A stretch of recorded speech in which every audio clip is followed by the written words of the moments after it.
Skizz Cyzyk, everybody.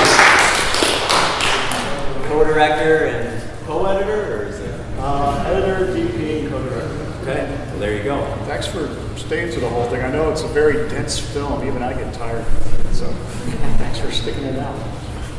Yeah, well there's definitely a lot of stuff to go through. You know, there's a lot of actions, but it's a lot of complicated logistics to go through to explain to everyone, but I think it's important to figure out how things come together, who's involved, and what each individual each individual action has an effect on subsequent ones. So we had a lot of other actions. I mean, the original cut was 4.5 hours. There were a lot more actions that we obviously had to cut out. We ended up having to just sticking with the ones that all somehow connected to each other. But there were a lot of others that were kind of connected but just weren't as relevant. There were a few that I really hated to see go because they were really interesting. Oh yeah? What was one, for instance, do you want? One of my favorites was called the Citizen's Arrest of Tar, which Curtis Tarr was the head of the Selective Service, and some of the people in the film pretended to be reporters from a college newspaper, and they were going to go pretend to interview Curtis Tarr for their paper, but what they were really going to do was perform a citizen's arrest on him. And they got to his office, and the secretary showed them in, they sat down, and then Curtis Tarr walked in, and something none of them had realized is that Curtis Tarr was a giant. He was about 7 feet tall. He was a very, very large man. So they pretended to have their interview, and then when the time was right, they said, well, we're not really here to interview you, we're here to do a citizen's arrest, and they went to put handcuffs on him, and the handcuffs didn't fit because his arms were so thick. And Curtis Tarr just stood up and knocked them all over and walked out. And then security grabbed them, dragged them down the street, threw them out. Nobody was arrested. There was no news. Yeah. It was a completely failed action, but it was one of my favorites because it was just so funny. So were they serious and they actually discussed doing this to, like, say, Kissinger and some other higher level people? It was just mentioned. I mean, like Liz McAllister says, that they realized that it wouldn't be right to compel somebody's freedom. But she happened to mention it in a letter, and that letter happened to be, the FBI got their hands on it, and that caused a whole mess. But they wouldn't have done it. I think I think Dan Berrigan would have eventually tried to blow up heating tunnels in Washington if he hadn't been in jail and if the FBI hadn't heard about it ahead of time. But there's a lot of speculation about that because he was friends with the Weather Underground, and both of them were trying to convince each other. Like Dan was trying to tell the Weather Underground the bombing's wrong, and Weather Underground was trying to tell Dan, it's like, well, it's a good way to get the public's attention. And there was a lot of back and forth. So he was actually entertaining the idea, potentially. Yeah, I mean, there's a lot of people that will argue that both ways, but we talked to enough people that sort of confirmed it. Interesting. So let's start at the beginning. I'm really curious about how you got involved, why you and Joe, and if you could tell talk a little about who Joe is and his age and everything. Since this is something that happened so long ago, and it's something few people really know about unless you were really, unless you're, say, a Catholic activist or a left-leaning Catholic, or involved in the movement, that you wouldn't really know about these people or kind of remember it. So why'd you guys decide to do this? Well, Joe and I are both in our 40s. We both grew up in Baltimore, and if you're even remotely radical in Baltimore growing up, you know about the Catonsville Nine. They're legendary there still. Really? And there was another documentary about them called Investigation of a Flame that came out, I think, in 2001. And we both saw it and wanted to know more. Like, it just didn't tell us enough about the Catonsville Nine. It was a great film, but we knew there had to be a lot more to the story than what that film told. So Joe was writing his thesis on the Catonsville Nine. And I made the suggestion to him that, when you go to interview these people, they're starting to get up there, they're starting to die off. Don't just take an audio recorder, take a video camera. Because that footage somewhere down the road will be very valuable to a documentary filmmaker. And that suggestion led to me getting roped into going to all of his interviews with my video camera. And then when he started transcribing the footage, he decided he liked the footage, and he wanted to be the filmmaker that made that documentary. And he wasn't a filmmaker; he never made anything. So he roped me into helping him make a documentary. Actually, he asked me if I wanted to make a documentary, and I said no. I have other projects. I'm too busy. But I kept getting roped into shooting interviews for him, and after a while, I realized I was getting more work done on his film than on mine. So I should probably just be a partner. And then at that point, I really regretted that all the interviews that I had shot to that point, I hadn't been thinking that I would be the one editing them. There was no direction involved. I was just documenting interviews. I wasn't thinking shot composition or lighting or anything. I was just thinking, have them on tape. Get it on there, yeah. And then I wish I could have gone back and reshot them. They do the trick. Yeah. And great visuals too. I love you did a lot of the Actually, I did a lot of the really good animations were done by a guy named Ted Wiggin. If anybody has seen the documentary about the band Big Star that was winning awards at festivals the last couple of years. It's great, Doc. I saw that documentary at a film festival. I talked to the filmmakers, like, who did all your After Effects animations? And they put me in touch with Ted, and Ted agreed to do a bunch for us. So all the really good ones are Ted, and all the other ones are me. So was there anything in particular with the hit and stay methodology that roped you in more? Like you said, you kind of tepidly started and then did like more information, the information you were gathering, like really like then start really pulling you in further? We, as I said, when we started, it was a documentary about the Catonsville 9. Mm-hmm. We'd never heard of the DC 9 or the New York 8 or the Boston 8 or the Milwaukee 14. Mm-hmm. So as we're interviewing these people for a documentary on the Catonsville 9, they start mentioning these other actions. They start saying, well, so-and-so from this action is going to be in town next week. And we're like, what is that? Uh-huh. And we suddenly realized there was this whole other story that, as far as we knew, hadn't been told yet. We now know that it had. There have been books, but we weren't familiar with them at the time. So we kind of quickly changed the focus of the film, that it would just start with the Catonsville 9, but mostly focus on what they inspired. And we couldn't believe, like, the more we worked on it, the more we found out about other actions. And I forget what the final list of actions, how long that list was. Mm-hmm. And we narrowed it down, I think, to 40 or something that are mentioned in the film. 40 are mentioned in the film, but you're saying there's probably more. Yeah. And I don't even know how many. I don't know if anyone's ever compiled a full list. Because every now and then we'll hear about one that we'd never heard of, and we'll ask other people and they'd never heard of it. And one thing I should point out is, watching the film now, I realized that the whole media Pennsylvania FBI burglary, and the way it's portrayed in the film, that everybody suspects that John Grady was behind that.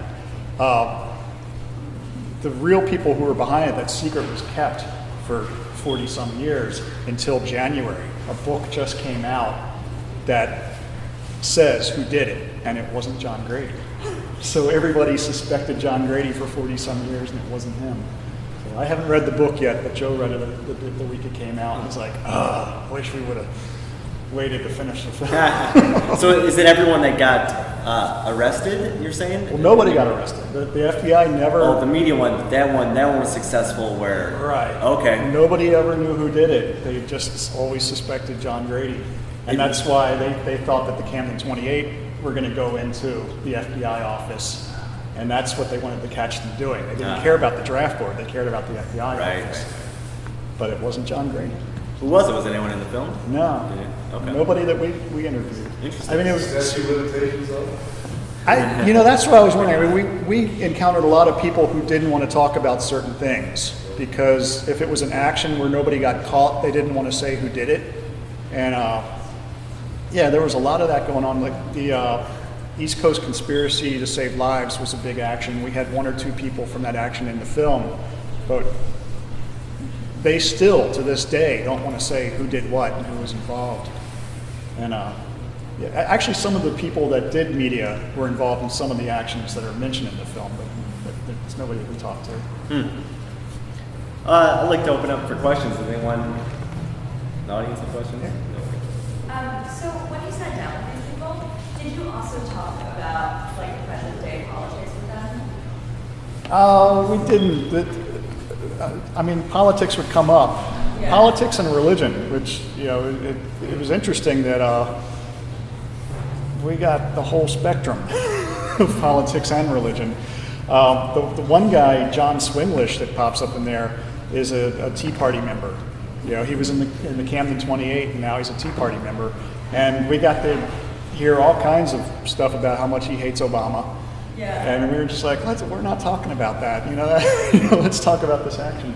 But then there's a lot of people that are still very, very left, obviously. And then the whole religious thing. I was sort of turned off on religion at a very early age, and I think had I known these people at a very early age, that maybe wouldn't have happened, because I was very impressed, hanging out with all these priests and nuns and hearing what they think and what they believe. I'm like, if I'd have heard this when I was a kid, I would have stuck with it, I guess.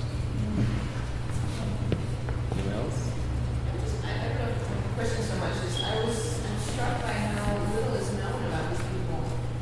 We all know about draft dodgers. We all know about young individuals who burned their draft cards, who ran away, or Stacey's actions or symbolic gestures, but not about these people who are much more mainstream, quote unquote, who are much more, willingness on moral and religious grounds. It is. Yeah, that's a silly question, but I'm not. I'm Curious as to why we don't know. Yeah. I know that the Catonsville 9 was a really big news story, but it's a news story that people don't remember, and it's a news story that gets overshadowed by, like even the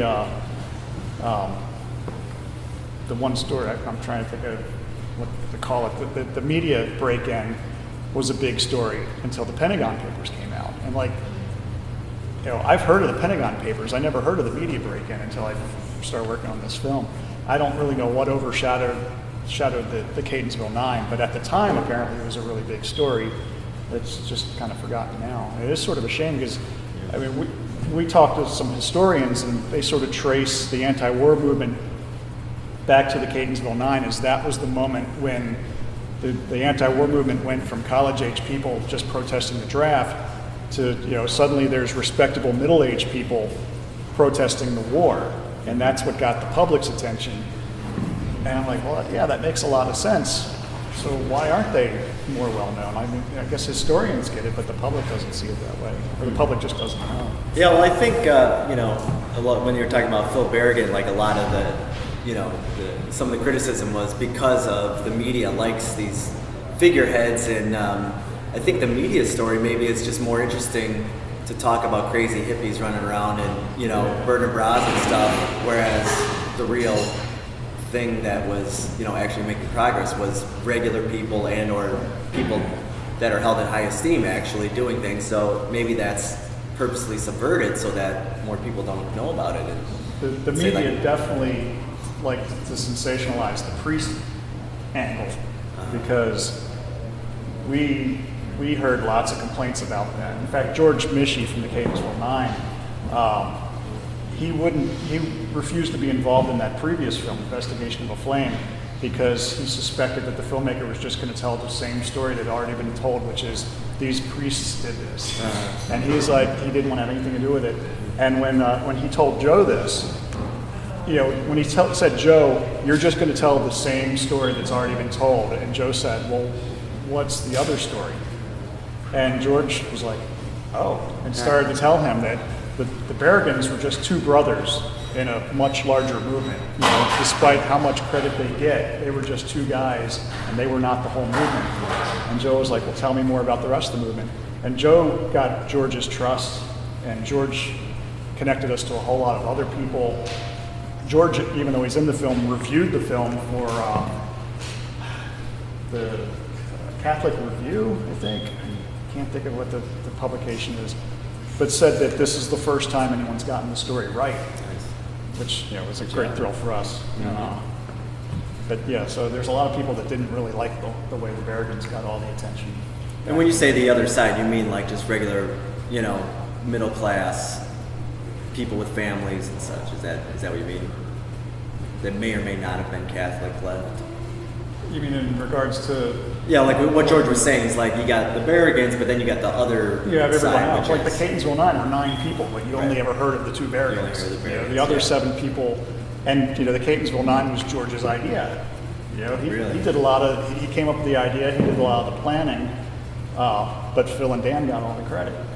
Which he's not all about the credit. He just knows that they got a lot of credit for a lot of things Yeah. where they weren't the only people involved. And so he really wanted to see somebody tell everyone else's story. And And I guess it's important too because it's like anyone can do this, like they were saying. Right. Like it's not just these crazy priests. It's And that was normal something people. we didn't do a very good job in the film of explaining it, but whenever you saw somebody with their name and support activist under their name, like the Catonsville Nine, for example, there's 9 people that are famous for that action, but there's another 20 or 30 people involved that aren't part of that 9, and they call themselves support activists. And for every single one of those actions, regardless of what the number is in the name of the action, there's a whole lot of other people that help make it happen that certainly don't get the credit that the number of people get.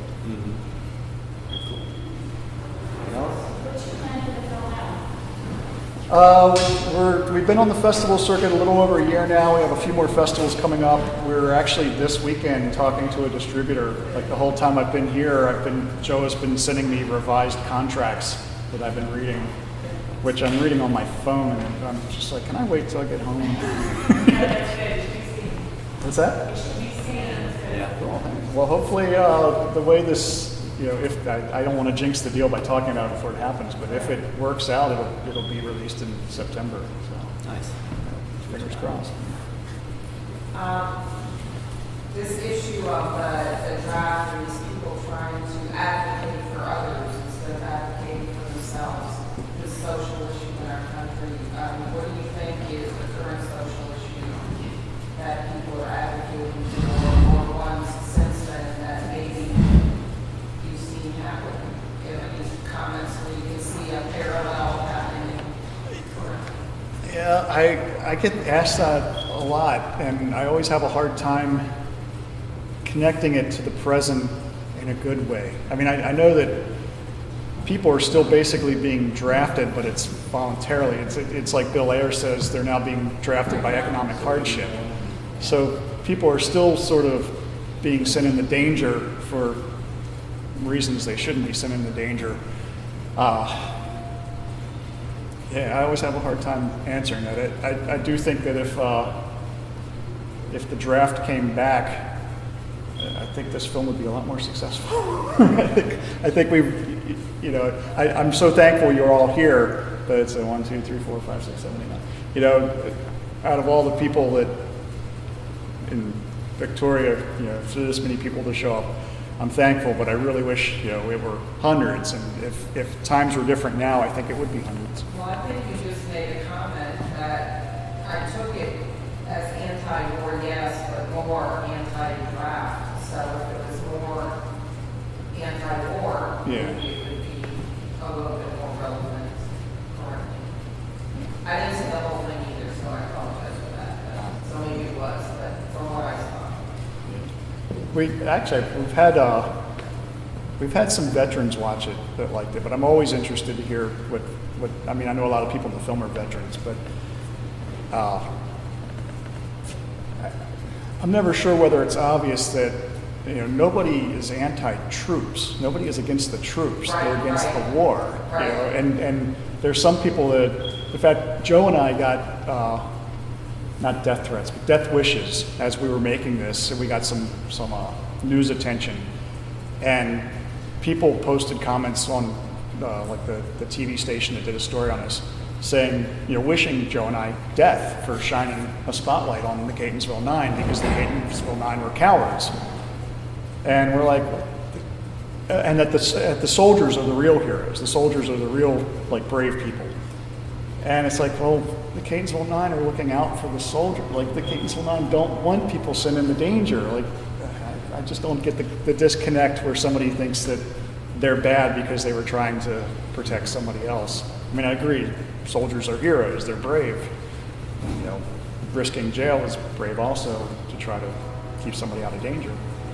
That's I think been a very successful tactic of people that are pro-war and not ever separating the troops from the war, especially since Iraq started. It's like the minute you say you're something against that war, you don't want to fund a war. Well, you don't want to fund the troops, and you're going to let people die. So they've been very successful at connecting those two. It's hurt the anti-war movement, I think. Well, that's a type of false argument, isn't it? Shifting the issue from war to troops. Yeah. Yeah, they're good at it. Tactics people use. I fear that Tigers way, you just see their way. they'll sooner or later will find a way to fight wars without soldiers, but I'll still be against that too. Yep. Someone's still going to die. Did you have a question? I'm not sure, the back then, I forget who at the end said things are better now, but I'm not sure. We're able to dissent any better now and then. Look at Snowden, who pointed out things that we needed to know, and look at, I remember when the Dixie Chicks stood up and raised hand about Iraq, they were squashed. I think it was Noam Chomsky was pointing out that Plus the loss of privacy and everything with your emails and your phone. I don't know the brain code version. yeah, I don't know who we are. I think the point, if we're thinking of the same person, it was Noam Chomsky who was pointing out that any possible war, there's now much greater protest before it starts than there was in Vietnam. I think that's the point. That might be the guy we're talking about. Yeah, that is a good point. It lets us, that the citizens have a voice, that the government doesn't just dictate what's going to happen in our country. I wish the press would cover that voice more. Well, if anybody wants a button, come see me. Yeah. Well, stuck around. And it shows again tomorrow at 4, so please tell people. Yeah. Let's get hundreds of people on. Get them out. All right, thanks again, Skizz. Thanks for coming. Gather that one. Free the 9 or hit and stay. I like 3 to 9. She went to Bucknell. It's kind of weird. It came up in the movie. There is a federal penitentiary there. It was interesting that all the protests were in the Northeast. That's the other point. Nothing down south. Yeah, actually, we did kind of cover other parts of the country, but it didn't fit in. Yeah, we had to cut a lot of stuff. Yeah. Okay. Thank you.